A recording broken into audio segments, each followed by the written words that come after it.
यानंतर नाशिकमध्ये जाऊयात। नवीन वर्षाच्या स्वागतासाठी आता नाशिक सज्ज झालेला आहे। हॉटेल्स रिसॉर्टला आकर्षक विद्युत रोषणाई करण्यात आलेली असून आजपासूनच जवळपास 90% रूम्सच्या बुकिंग झाल्याचं हॉटेल असोसिएशनकडून सांगण्यात येतंय।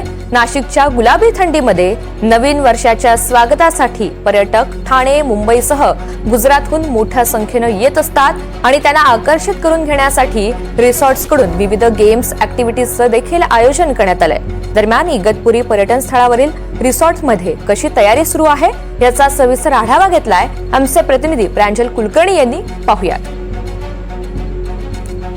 नवीन वर्षाच्या स्वागतासाठी हॉटेल प्रशासन रिसॉर्ट्स हे देखील सज्ज झालेले आहेत। ऑलमोस्ट जवळपास सर्वच रिसॉर्टच्या बुकिंग देखील फुल झाल्याचं बघायला मिळत आहेत। माझ्यासोबत आता हॉटेल व्यावसायिक आहेत विक्रम मुगले, त्यांच्याशी आपण बोलूयात।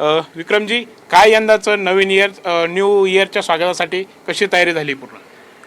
एकदम छान। नाशिकमध्ये थंडी पडलेली आहे आणि शहर जे आहे हे धरणांचं शहर म्हणून ओळखलं जातं, म्हणून आमचं डॅमच्या बाजूला जे रिसॉर्ट आहे इगतपुरीमध्ये आहे तिथे आम्ही छान 31st लाईव्ह म्युझिक आणि छान व्हेज जेवणाची व्यवस्था केलेली आहे। आमच्या इथे 31st सगळ्या लोकांचं बुकिंग हे 90%पेक्षाही जास्त हे आत्ताच झालेलं आहे आणि बाकी जे डे पिकनिकसाठी येणारे लोकांचंही बुकिंग झालेलं आहे। गेल्या वर्षीचा 31st म्हणजे संपूर्ण काळ नाताळच्या सुट्ट्या आणि यंदा काय डिमांड वाढली लोकांची किंवा काय सगळं बघायला मिळतं? यंग जनरेशन आता जरा जास्त प्रमाणात बाहेर पडतं आहे।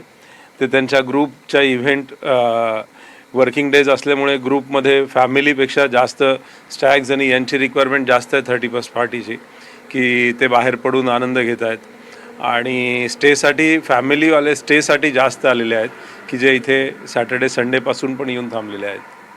एकंदरीत आपण बघत आहोत की अशा प्रकारे मुंबई असेल किंवा इतर अनेक शहरातून पर्यटक हे नाशिकमध्ये दाखल होत आहेत आणि 31st खरं तर जोरदार तयारी पूर्ण झालेली आहे। कॅमेरामन विकी पॉवरसह प्रांजल कुलकर्णी, NDTV मराठी, इगतपुरी।